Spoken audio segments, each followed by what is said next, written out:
bir Azərbaycanlı ilə bir Amerikalı arasındakı fərqi sayın desəm, bir çoxunuz onların pulu var, bizim isə yoxdur deyəcək. Bilirəm, amma bundan daha çox fərq olduğunu bilməyimiz də faydalıdır. Ən əsası da beyin cəhətdən. Mən isə qəribə biriyəm. Çünki adi günlərdən birində həyatda oturub çayımı içərkən ağlıma inanılmaz bir fikir gəldi. İçərisində Varabskoy, Qaqa və saç olan bir videonu ingiliscəyə çevirib və bunu müxtəlif platformalarda paylaşsam nə baş verər? Çayınızı alın, çünki bu videodan məmnun qalacaqsınız.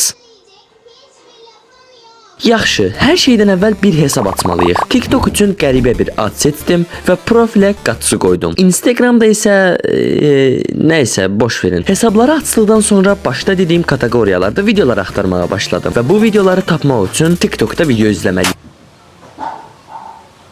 3 gün komada yatdıqdan sonra istədiyim videoları tapdım. Bu videoları ingiliscə etmək üçün Hagen adlı bu süni intellektdən istifadə edəcəydim, amma Allah bunun bəlasını versin. Ayın 20'si süni intellektə videonu yüklədim və tam 4 gün sonra videonu hazır edə bildi. Və utanmadan, qızarmadan videonu yükləmək üçün məndən pul istədi. Təbii ki, mən qumar reklamı edib pul qazana bilmədiyim üçün alternativ yollar axtarmağa başladım. Deyəsən məhkəmələrə düşəcəm. Və axtardığım yolda tapdım. Elementlab süni intellekti ilə videoları ingiliscə səsləndirəcəm. We also met with Gagash. It's not Gaga Cell. Azərbaycanca mətnləri ingiliscəyə çevirmək üçün isə Gemini'dən istifadə edəcəm. Deyəsən, bu yaxşı fikir değildi.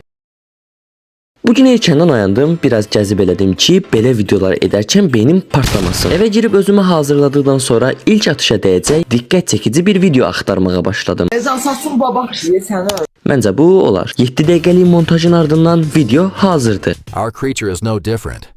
Yes, it is no different. Amma 5 gün içərisində bu lazımsız layihəni bitirəcəyim üçün yanında 2 video daha hazırladım. Cəmaət böyük studiyalarda belə videolar çəkir, mənə bax. Nəysə, belə də ola bilərdim. Şükür olsun.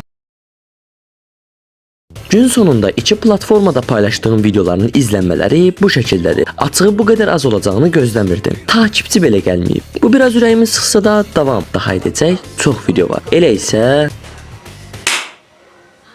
çayımı içərək biraz manga oxuduqdan sonra video hazırlamağa təkrar başladım. Yenə diqqət çəkə biləcəyini düşündüyüm 3 videonu hazırladıqdan sonra həmişəki kimi 2 platformada paylaşdım. Axşama doğru biraz başımı qarışdırarkən, bəli, yenə normal bir nəticə yoxdur. Az-maz izlənmə və yorumları nəzərə almasa, əlimizdə ümumiyyətlə heç bir şey yoxdur. Amma dayanın, çünki videonun sonunda böyük sürpriz var. Amma ondan əvvəl gündəlik digər kanallarıma da video hazırladığımdan ötəri biraz yorğun olduğum üçün bugün 2 video hazırlamağa qərar verdim. Videoları hazırladım, paylaşdım və